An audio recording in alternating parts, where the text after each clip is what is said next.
This is Peter Helland on the show Israel, and as you can see, Dr. E. Michael Jones is here tonight.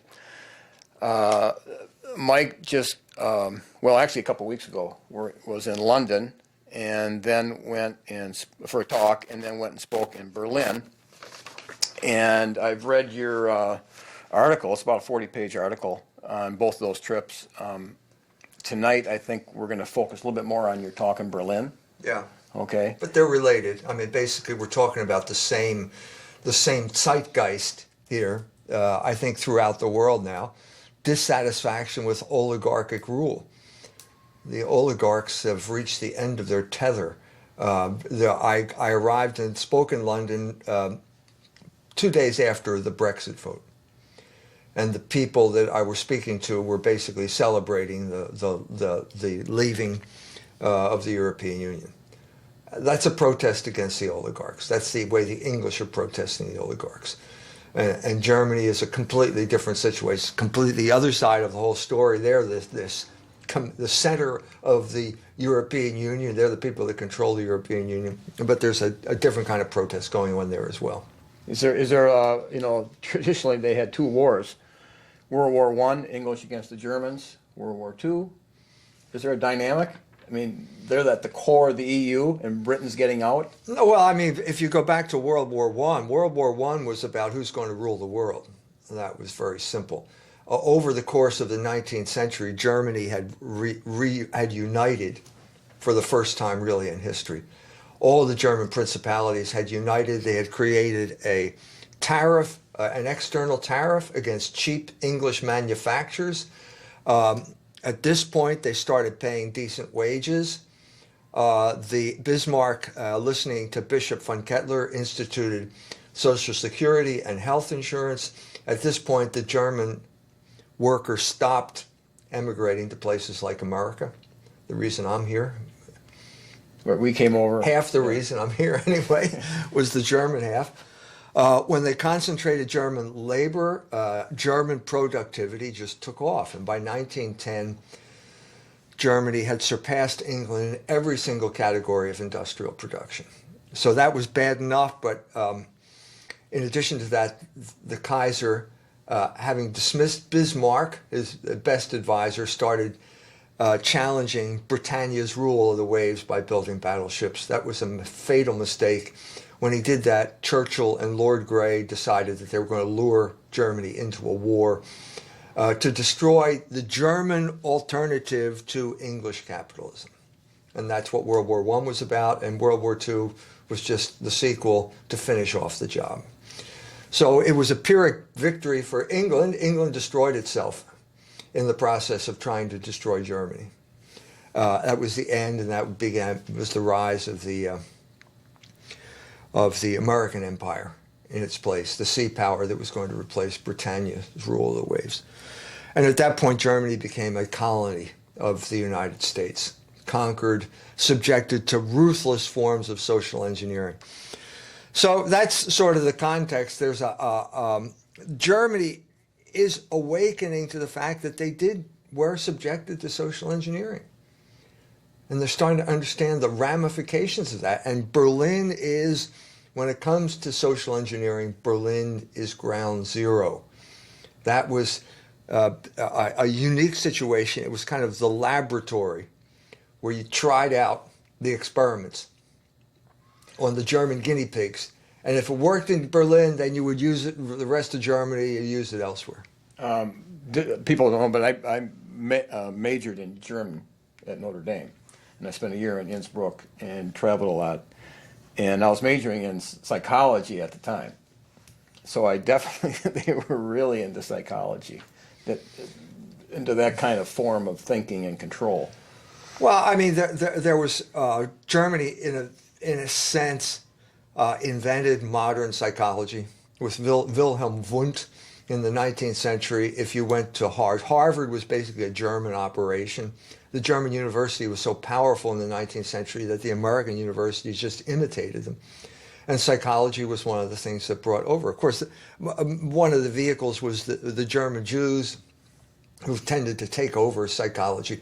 And of course, the most famous German Jew, obviously not a German, but an Austrian Jew, Sigmund Freud, was one of the mainstreams of psychology throughout the 20th century. The other American alternative was John B. Watson, and that was known as behaviorism. And that became the basis of at least most of the social engineering, both in the United States and in Europe after the war. It was basically environmentalism. You change the environment, you change the man. There's no such thing as human nature. Everything is conditioning. That was pretty much the premise that it was involved in. Yeah. Psychology at that point. But the battle between, or the comparison between Britain and Germany, World War I, World War II, that's still going on. I mean, you were impressed with what happened at London. They were not as deep intellectually. No, it's a different crowd. The London crowd was completely different. They were the people that the oligarchs had left behind. You know, the average Englishman, the man who invited me was obviously a talented guy. He was in the army in Afghanistan, learned Dari or it was a Pashtun. Pagno is what Pashtun. Yeah, Pashtun. He learned Pashtun. Obviously, an intelligent guy. These were the people that were basically the people that staffed the British Empire. You know, they were gifted in languages. They had a culture that they could project onto the rest of the world. Well, he's working for a scrap metal plant because basically those people have just been left high and dry. That was the backbone of English culture. They've been, in many ways, abandoned. Yeah, he's not using his talents. No, not at all, because he's not wanted. There's an element of racism involved in this thing, of anti-white racism, and these people are, in a sense, pushing back against it with I think is a counterproductive way of, white racism as the antidote to anti-white racism. But it's not that dissimilar from Indiana, in the sense that both places were subjected to basically looting. In the late 70s, early 80s, when the leveraged buyout kings like Jimmy Goldsmith would loot British industrial infrastructure, cut it up, sell it off, the worker gets kicked out. And I mean, England has never been friendly to the worker. England has always been a place that exploited labor. Well, that was the whole Charles Dickens, right? Absolutely. The 19th century has literature, all sorts of literature about the exploitation of labor. Engels wrote a book about the working class, the parlous condition of the working class in England in the middle of the 19th century. He linked up with Karl Marx. Karl Marx was living in London at the time, working at the library there. And also, I mean, Heinrich Pesch, the German Jesuit, when he got kicked out of Germany because of the Kulturkampf, he went to England. Everybody knows that the English were notorious for exploiting labor, because it's a tradition there, all the way up to Margaret Thatcher and the coal miners, the brutal way she dealt with them. So these are the people who have been abused by their own system, and now, but they don't have any. They really don't have an alternative. But the World War I, if you could put it on another level, there was an argument. Germany was saying, we're better. Our system is better. No, they were better. There's no question. Right. All of the facts were on Germany's side. They simply outproduced England because they understood better than the English that labor is the source of all value. And German labor is the biggest asset Germany has. They have virtually no natural resource. They got coal and iron in the Ruhr. They have no gas, no oil. They have to import all this type of stuff, but they have they have German labor, which is high quality. But why is there a difference? I mean, the way they structure themselves, their theory behind their philosophy. Why is there a difference? It can't be because they're genetically. No, it's not biological. It's cultural. Basically, it goes all the way back to the Holy Roman Empire, which was the successor of the Roman Empire. And what was that? It was all of these principalities in the middle of Europe that suddenly were operating according to a new principle that valued labor. And that was the motto of the Benedictines, which is basically ora et labora. No one in the history of the human race had ever taken labor seriously. The Greeks, much as I admire the Greeks, felt that manual labor was something that slaves did so that people like Aristotle and Plato could be philosophers. Benedict changed all that with the monasteries and made work an integral part of the life of the monks there. And then Germany internalized. Germany internal. I was there. I mean, we've talked about this before, but I rode down the Danube. And if you row down the Danube, you see all of these Benedictine monasteries. And they're all surrounded by orchards and vineyards. It was the Benedictines who brought grapes and fruit to the Danube Valley. And they taught the Germans how to work. Because Germany, the original Germans, they loved chasing pigs through the forest. That's about all they could do. And they'd still be chasing pigs through the forest if it weren't for the Benedictines who brought grapes. I said this to I was invited to speak to the Amish. My friend Malin Miller invited me to speak to the Amish children that he teaches. And I said to them, that there was a Roman senator who said that when he went to the Danube, he said, these are the saddest people on the face of the earth because they don't have grapes and they don't have olives. And, well, they still don't have olives. You still can't grow olives there, but you can grow grapes there. And he said, because the grapes, you make wine. And then I said to the Amish kids, I said, and wine makes you happy. Yeah. At this point, they all turned around and looked. Is this true? And if so, why aren't we drinking it? Do we want to be happy? But I said to them, if it weren't for the Benedictines, you'd still be chasing pigs through the forest. Because that's all the Germans knew how to do until they were civilized. So you had this concentration of German labor. The guild system. This was a creation of the Holy Roman Empire, which really wasn't a state. It wasn't a state until 1871. But it was basically all of these German people with habits, work habits, which were the best in the world, I'd have to say. And that is created this German labor that now produces things like BMWs and Mercedes. You know, I've seen the German workers. I've seen the BMW plant in Munich. I mean, it's really sophisticated. So I have a son who works at Ford, and the big question is, why is Volkswagen making $9 billion in profits and Ford is only making $3 billion in profits? Well, the answer is it's German labor. It's the biggest resource in any country. And they have treated it well, and so therefore, and the English have not. Well, in the concentration camps, it said Arbeit macht frei. Arbeit macht frei. So obviously they even had internalized. Some people say they were there to work. It would seem to indicate that that's what the slogan was there. Arbeit means work, right? Yeah. But that shows you that the Germans really admired.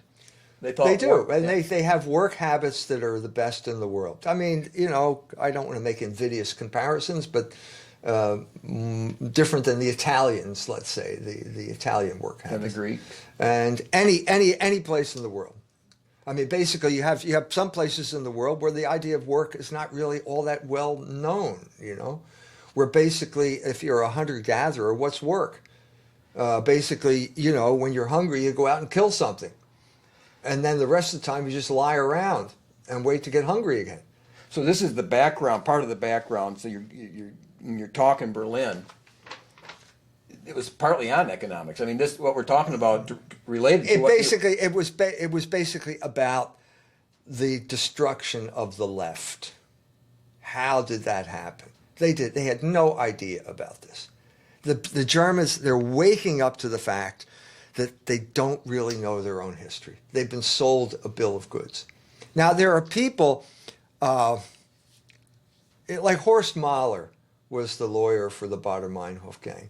Horst Mahler was a left communist during the 70s. Now he's the opposite extreme, right-wing German nationalist. Going to jail, began a lecture with Spiegel by saying Heil Hitler, which will get you thrown in jail in Germany. Can't do that. But he insists on doing it. He's become a kind of martyr for the German people. Okay? But he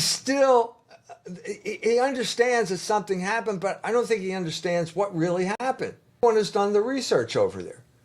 And so this is my second time in Berlin. I was there 41 years ago. 75. 75 I was there. Needless to say, it was a different place in 75. 75 was in many ways the height of coming toward the climax of the Cold War, which started in earnest 79 with luring the Soviets into Afghanistan, which would bring about the final collapse in 89. 75 was the era of the Baader-Meinhof gang that still had not been resolved, even though Baader and Meinhof were dead at that point. There were still no one knows exactly what really happened. I mean, it could be Gladio, a Gladio type of operation, where there were basically somebody sets off a bomb and then they announce it was the Baader-Meinhof gang. Well, Baader-Meinhof are dead. They've been dead for years now. Why? Like the best example would be the murder of Herrhausen, the head of the Deutsche Bank. It seems to me that he was murdered by his own people. I mean, the bankers, the banking establishment, because he was talking about debt forgiveness. And so they came, well, it was the Baader-Meinhof gang. Well, I don't think it was. 1989, I think it's really a stretch to say the Baader-Meinhof gang was still in existence. But it was in existence in the early 70s, and I was there, and they had this big crisis because at this point, there was huge amounts of sympathy among our generation for this group of people, this group of terrorists. Yeah, because I was there in 72. That was the height. I mean, first of all, 72 was the Olympic game.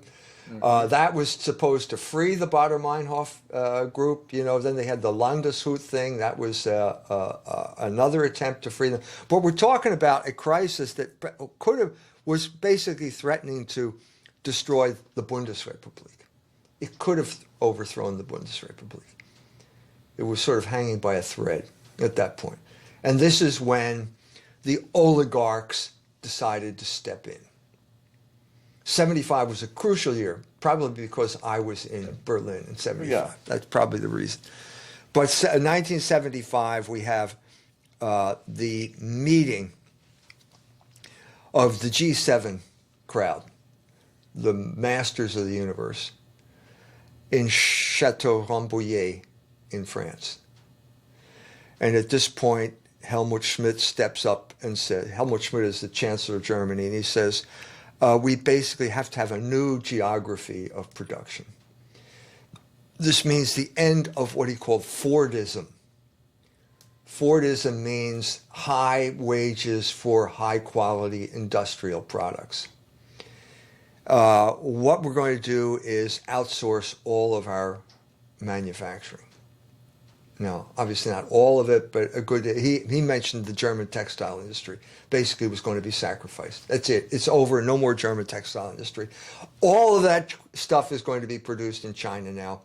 We have satellites, we have container ships, we have computers, all of the infrastructure, the technological infrastructure is there. That's what we're going to do, and we are basically going to drain the swamp of sympathy for this left-wing insurrection.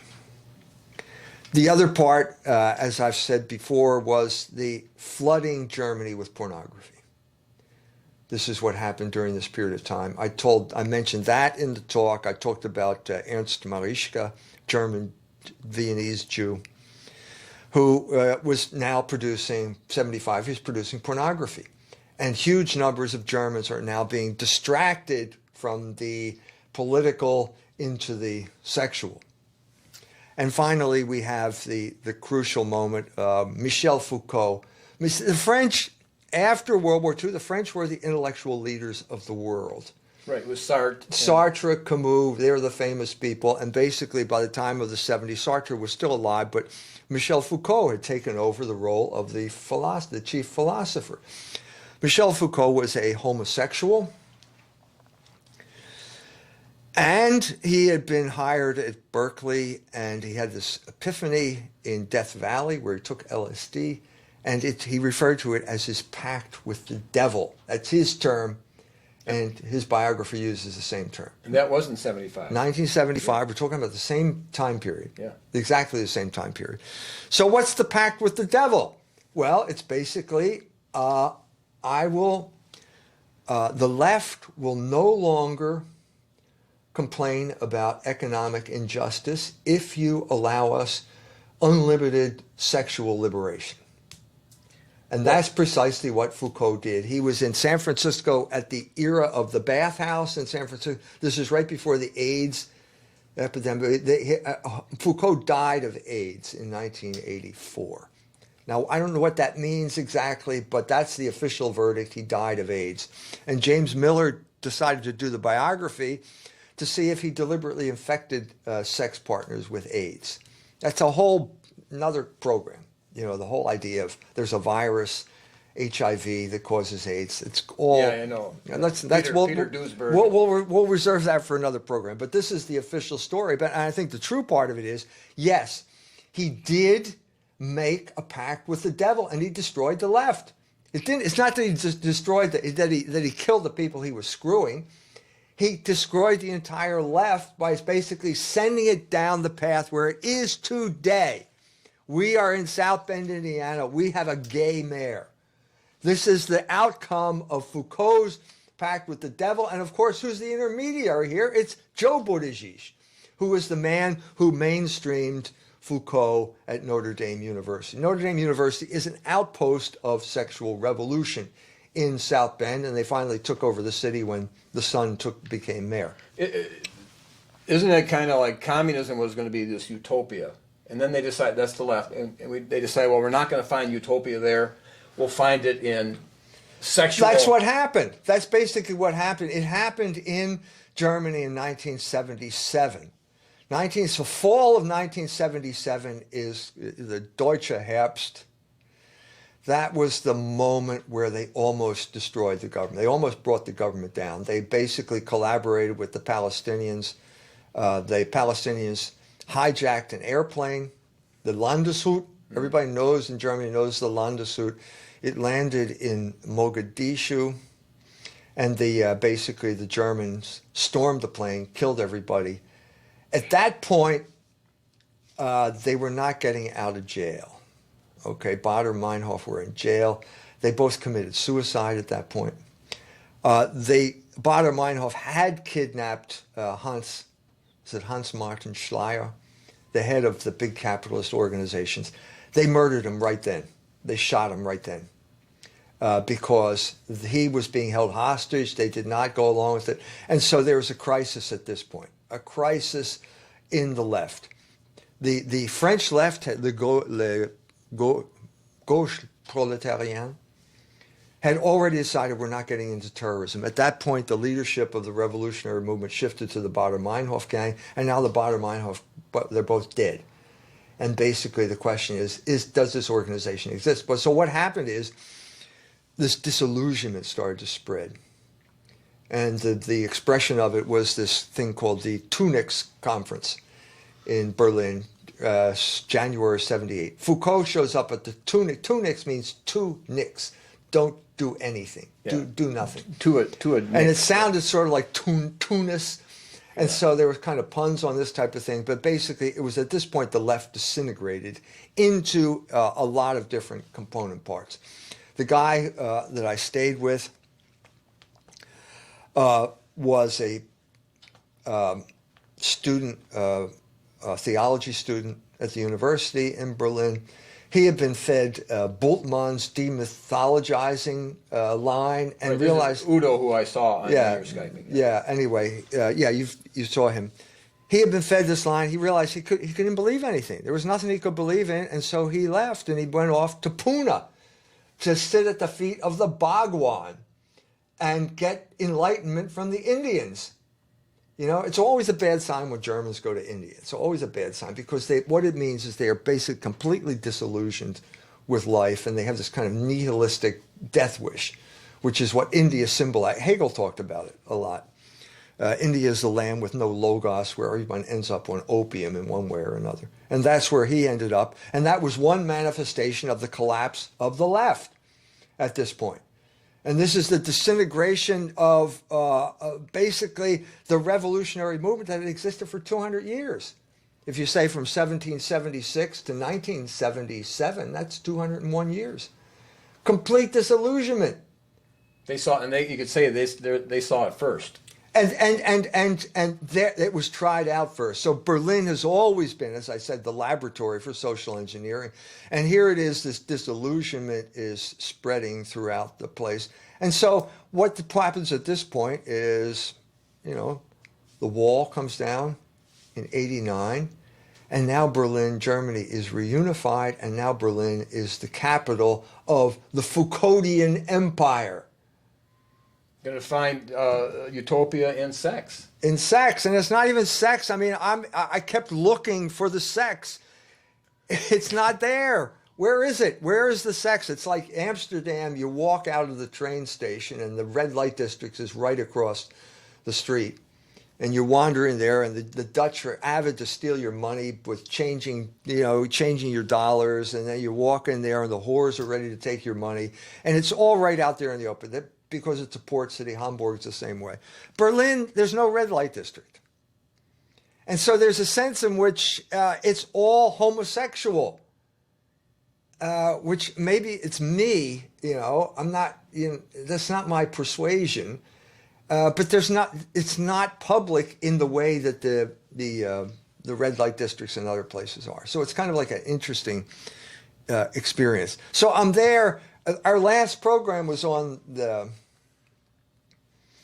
oligarchs? No, it was on the gay disco. Gay disco, it was right. Orlando. So I'm there like a week or two after Orlando. And the rainbow flags are flying all over the place. And so after I give my talk, my buddy and I are riding bicycles around Berlin, because now this is the way you get around Berlin. Berlin looks like Amsterdam in terms of the bicycles. They push the bicycles. And so suddenly I'm realizing, wait a minute, there's a pattern here. There's a pattern here. It's homosexuals and bicycles. That's the new world order. And Berlin is the headquarters. And guess what? Berlin has a gay mayor. The first gay mayor in Europe. Okay, openly gay mayor. And guess what?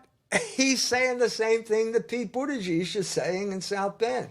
A little bit different, but his slogan, famous slogan, his name is Klaus Wowereit, and his famous slogan is "Wir sind arm, aber sexy." We're poor, but we're sexy. Now, what does that mean? Supposedly it means we're having fun. Yes.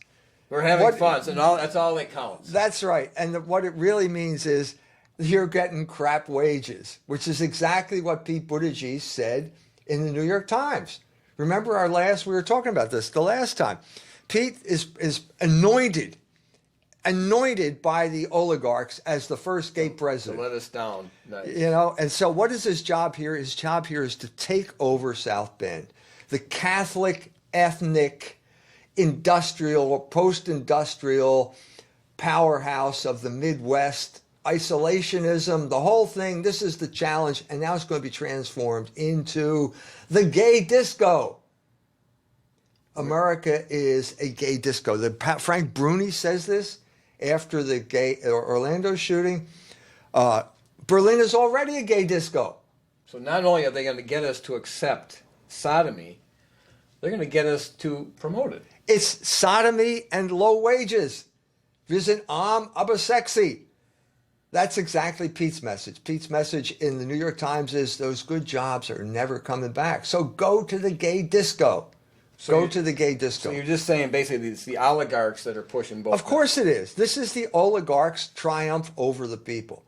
And so what you have, so the big, obviously, in 41 years, Berlin has changed enormously. I mean, there was a wall there. I went through Checkpoint Charlie to get to the East Berlin. It was like right out of a John Le Carré novel back then. Bridge of Spies. I was there where they did the filming of Bridge of Spies, which is basically Spielberg's latest take on Berlin, and so on and so forth. So we're riding around by bicycle, which is You loved it. I'm a devoted bicycle guy, so I got it half right. I got this bicycle part right. The homosexual part is not right. But anyway, we're riding around Berlin and all this new architecture, because as of '89, it became the architect's paradise. Right. And then, So we get to, like, Potsdamer Platz is the Sony headquarters. This is where they have the Berlin Film Festival, and the symbol of Berlin is the bear. So it's all this daring architecture to show that Berlin is this is the new Berlin, that Berlin is the capital now of Europe, the European Union, and it basically is the gay disco. So we get to the new embassies. The new American embassy is built. We go up to the new American embassy, and there's a statue. Okay, it's the bear, which is the symbol of Berlin, combined with the Statue of Liberty. So the bear is holding the torch, got the crown around his head in the book. And guess what's draped over the bear's shoulder? the gay... The gay flag, the gay rainbow flag. Now, this is an official statement of the government of the United States of America, officially coming out in support of the gay disco. This is the New World Order. But it's all in the name of liberty, right? What's it in the name of? Sure it is. Liberty. Yeah. Remember? Give Yeah. me your oppressed. This Right, is so it's called the Statue of Liberty, isn't it? So that's what John Wesley said. He said they're using this word liberty to be free from God's law. I mean, That's right. That is the essence of what America stands for right now. America is a gay disco. not freedom for Christ, and I'm free to be able to obey the Ten Commandments. I'm free from them. Right. Which is another word for slavery, of course. Of course, right. So they're turning it... Give me that man who is not passion's slave. Well, Shakespeare knew that because he knew the Western tradition, which goes all the way back to St. Augustine, who said, a man has as many masters as he has vices. You cannot be liberated from the moral law. The moral law is liberation. We are rational creatures. We are only free to be rational. The moral law is practical reason. That's the only way we can exercise our freedom, is by acting according to the moral law. So the people who liberate you from the moral law are really enslaving you. Now, this is news to Berlin. It shouldn't be. Berlin hasn't figured this out yet. But haven't they understood the Enlightenment? I mean, the Enlightenment basically says that you're born good, and... Berlin is one of the capitals. I would say it is the capital of the Enlightenment. Yeah. You can't go anywhere without seeing pictures of statues of Frederick the Great. He's all over the place. This was the city he created. Well, wouldn't you say the fundamental idea of the Enlightenment is that the human being is born good? Well, that's certainly what Rousseau said. Yeah. And if you believe that when you have a child, and you and your wife get together and go, I don't think our child's born good. I think we're going to have to watch him. I think we're going to have The to guide Enlightenment him. was the reaction to Calvinism. Right. And Calvinism said... Total depravity. Total depravity. Right. In other words, don't have a chance. And we went through this with Nathaniel Hawthorne in the 19th century in America. America's always a kind of backwater when it comes to ideas. And the Germans went through it in the 18th century with the Enlightenment, the end of the 18th century. Paris and Berlin were basically the capitals of the Enlightenment. Right. You know, there's no way to get around it. Well, your position is the Catholic Church has always been successful at maintaining avoidance of those two extremes, right? I mean, that's, if you study their doctrine, it's like you stay on course. Yeah, I mean, if you get back to original sin, we're wounded.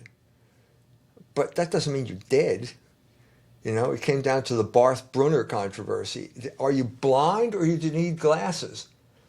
Well, Barth said you're blind. Well, if you're blind, you're contradicting St. Paul in the Epistle to the Romans, who said even the pagans can see the order that God created and know that they have to follow the moral law because it's written on their heart. Well, if you're blind, you can't be held responsible for anything. Yeah, and Wesley, of course, sided with the Anglicans, sided with the Catholic position on that issue. Yeah.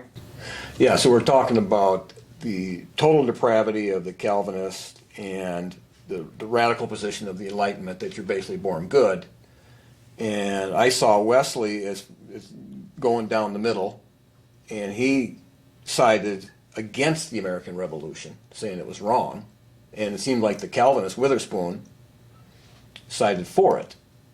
So in Berlin, they're the extreme of the Enlightenment, and then you gave the talk and you said it was kind of a breakthrough. Well, they had never heard of any of this. Yeah. So I sort of gave them the history of social engineering after World War II as it applied to Germany. Films that they like Las Juckenkumpel, the pornography films that I was talking about, being directed by this Austrian Jew who had been in an English prisoner of war camp and ended up working for British intelligence. So I don't think these are unrelated facts here. I think we're talking about something that was used on the German people to destroy the uprising that was known as the Baader-Meinhof gang at that point, to distract the worker from the fact that there was a new regime coming in. So the crucial moment, what I think was 1989 when the Berlin Wall came down. I was in Germany in about 4 months later, and then traveled all throughout Eastern Europe.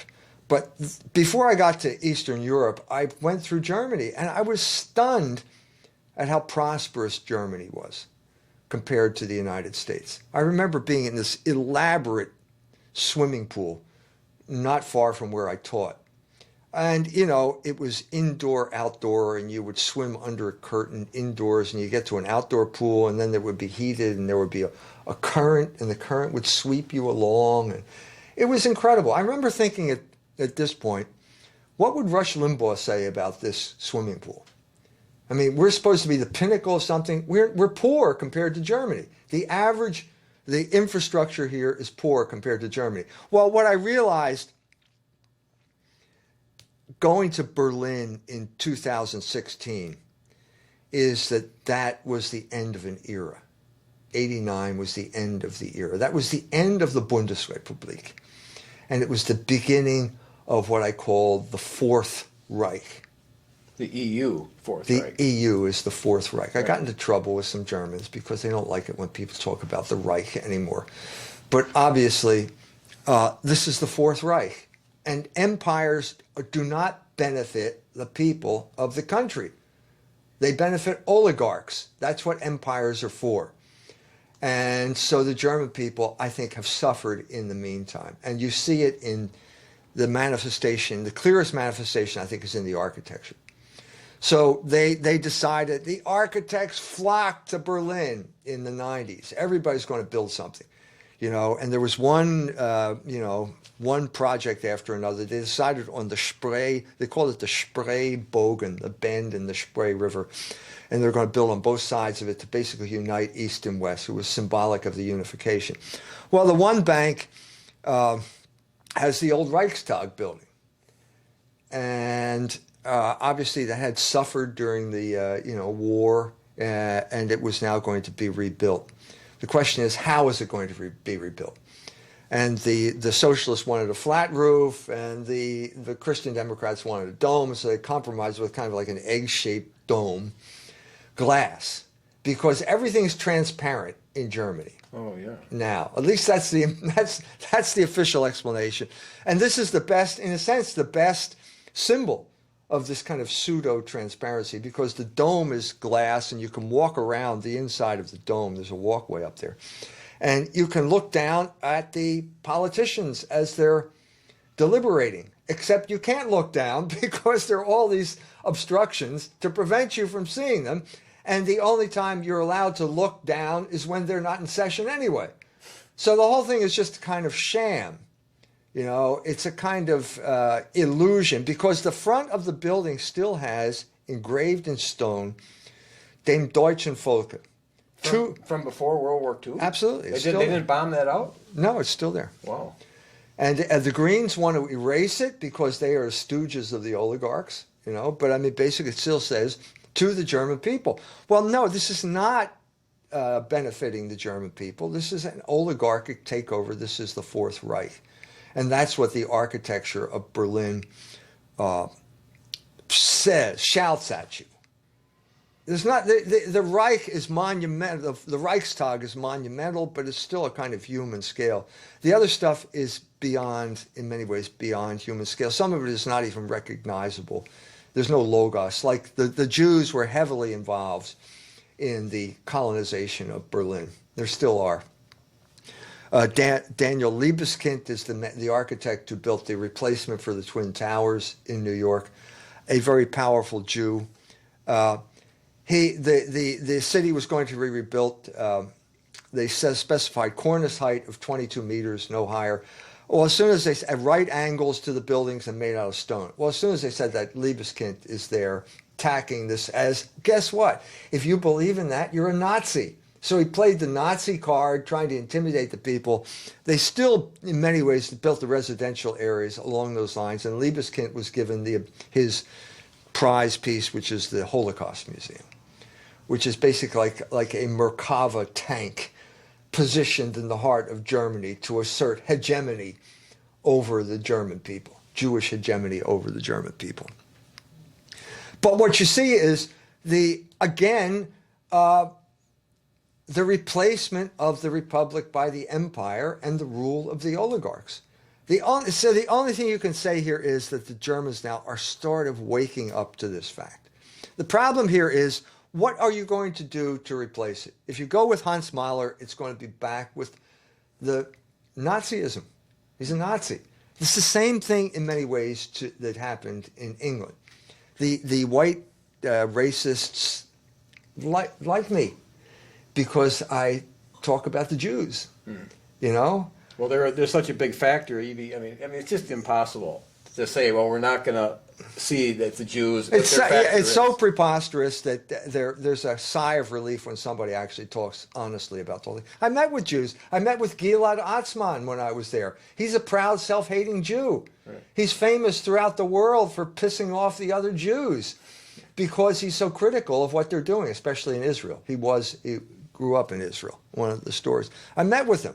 You know, we talked over the situation. The crisis came with the Jews in 2010 with Operation Cast Lead, because they knew they were involved in war crimes. Israel was involved in war crimes. So are you still going to carry around this whole, poor victim, Jewish victim? It doesn't fly anymore. Even Howard Jacobson has to admit it. I mean, if there's ever a guy in the mold of Philip, he's the English Philip Roth. Yeah. And he can't make it with this stereotype anymore. They need a new way of being a Jew, and Gilad Atzmon is proposing it. But in Berlin, you're not allowed to talk about any of this type of stuff, except that they are starting to talk about it. But you did talk, and you said you mentioned the word Jew like you normally might, and when they reported it in the newspaper, right? It got purged of any reference of the Jews, because, in a sense, that would have killed the article. And the reporter was smart enough to know that, so he didn't mention it. But they did. I mean, when you were talking to Udo before you went over there, you were saying you don't know if you could pull this off. Right. We didn't know. We don't know, because they have this hate crimes, and hate crimes are basically anti-free speech. That's the Jews' way of suppressing free speech. And so we don't know. Obviously, if you deny the Holocaust, it's a crime and you go to jail. One of the first things I saw when I arrived, one of the first buildings, is the new headquarters of the Bundesnachrichtendienst, which is the German FBI. So we knew, when I was in 75, we knew who the enemy was, and they were right over there on the other side of the wall. And it was the Cold War, and we were fighting for freedom, and they were going to enslave us with communism. Well, who's the enemy now? Who is it? Haters. I don't know. I think it's the German people. Anyone who objects to the social engineering which has taken place since the World War II, this failing kind of cultural imposition, it's breaking down right now. It's like an old parking lot where sprouts of weeds are popping up all over the place. That's the state of the German mind at this point, and they're there to impose this basically totalitarian order on the German people. It's not going to last. I don't think it can last. Not with the internet. It's bigger than the Stasi headquarters. I mean, that was notorious. The Stasi, Staatssicherheitsdienst in East Berlin. Markus Wolf was the head of the Stasi, another Jew. But you were right in the thick, right in their middle, and you could have been at risk because. Well, you don't know, because when you somebody could have reported you and complained. They could have, but it didn't happen.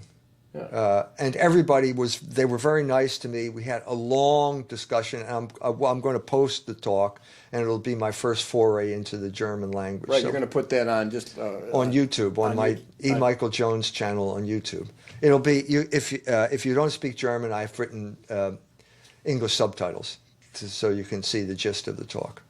So that should go up soon, and then we'll do the questions, and we'll see. You know, I mean, basically, my point here is that whenever you're talking about homosexuals, open homosexuals, you're talking about oligarchic rule.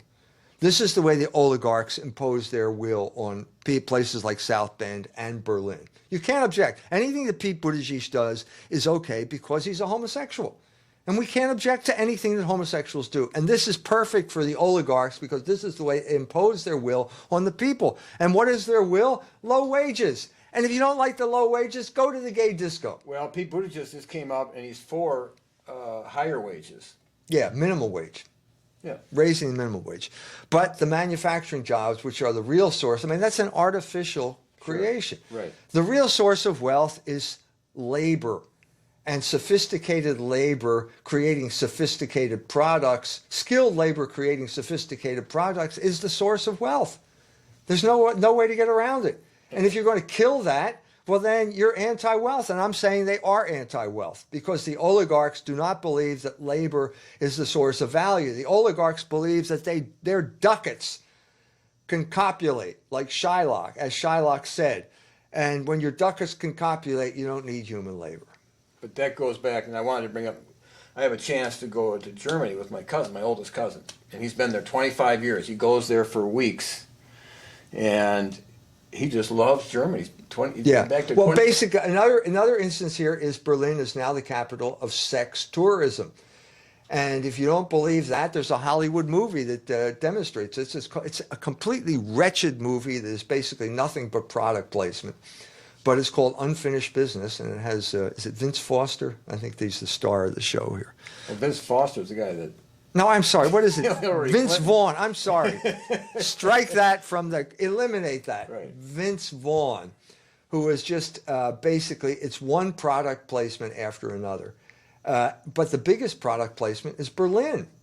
Berlin is paying these people to advertise itself as the center of gay sex tourism. But see, my cousin, now he's 74 now. I mean, he was going because he loved Germany. I mean, he just loved, it was so beautiful. It is a beautiful place. And the culture is a powerful culture, and I love Germany too. I love it.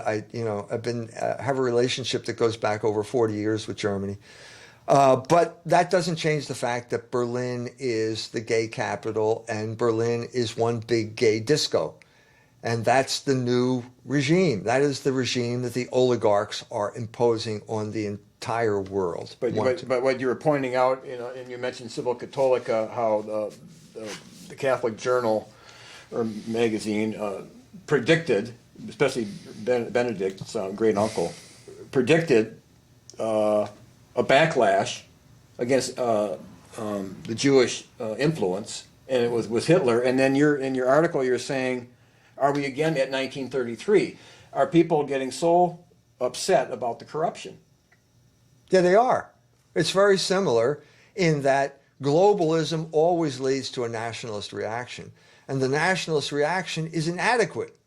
This is my whole point. This is what I tried to say when the white racist interviewed me.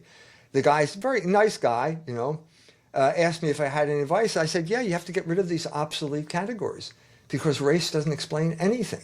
Right. In that regard. And I said the issue is logos, not DNA. So I do this I'm thinking, who's going to listen to this? Then I get a call from a guy from India who is relieved to hear that I have come up with the antidote to racism, because he grew up in London and he was suffering under this. He basically internalized the racist paradigm and felt he was a member of an inferior race because he wasn't white. So you never know. I mean, what you're seeing is a reaction against the oligarchs, but the reaction has to be changed into some type of productive channel, and the productive channel is logos. Right. That's and you what we mentioned are. the three magi, and you use that as The three magi are our paradigm because they recognize the logos in the sky. They had the courage to follow it. That's what we have to do. That is the paradigm. And I think it fits the entire human race. The Islamic world, India. If you're a human being, you are a creature of logos. Right. And why would you even talk to somebody? Why would you even say hi to somebody? Why would you engage in any activity or discussion with somebody if you're not being submissive to logos? Where's that activity going to go? Logos means speech. Yeah. It means words. It means word. Well, Servus Christi, that's how they greet each other when I was in Austria. I don't think So anybody it's just a question. We have to get back to this thing because what we have is a regime that is based on manipulation and the subversion of logos through the manipulation of passion and the promotion of usury.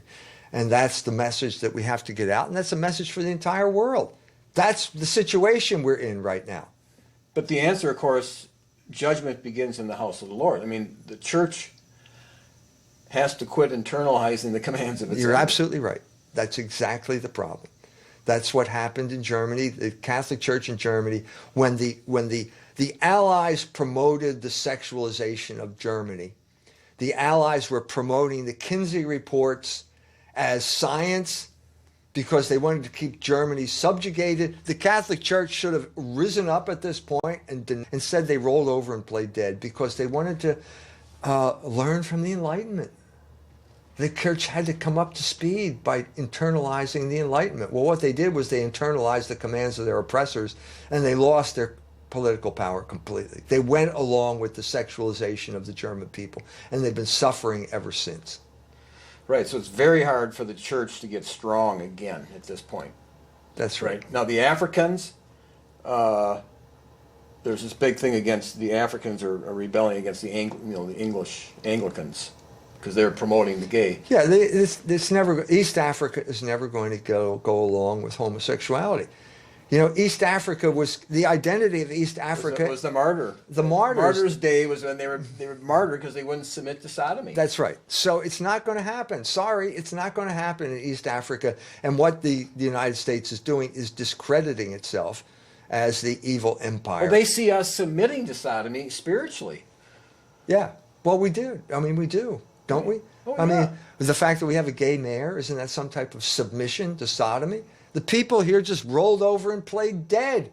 The church rolled over and played dead. Well, Who would have thought that you could accept something like this? Well, at Notre Dame, I mean, Well, they played a role. They played a role in the destruction of Catholic consciousness in this country. They played a very decisive role. in the name of freedom. In other words, this American idea of freedom, which is seen kind of by Right. And Notre Dame was a bastion of sexual revolution.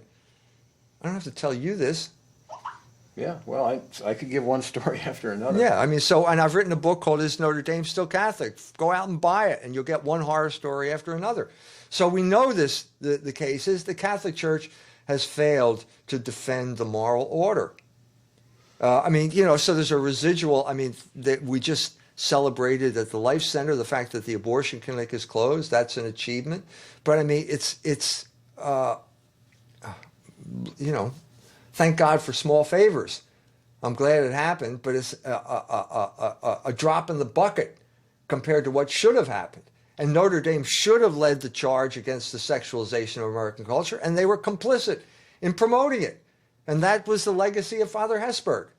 Land O'Lakes, licking the boots of the Rockefellers for birth control. That's his legacy. Well, universities supposedly, are supposed to be countercultural. Isn't that the idea? They were monasteries first, and the universities are supposed to be a place that preserves truth, Christian truth originally.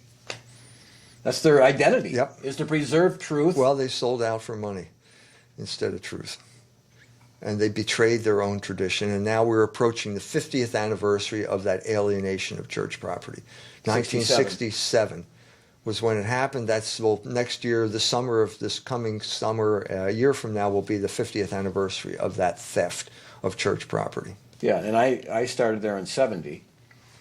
And it was... So it's time to take account of what happened. It's time to get aware and be, realize that there is a new zeitgeist here, that we've reached a level of consciousness that will not allow us to be duped anymore by these social engineering schemes.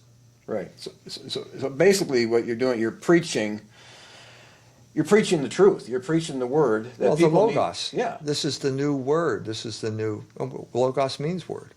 Yeah. And all over the world, people are responding. Because they understand, because this is what Hegel would call der List der Vernunft, the cunning of reason.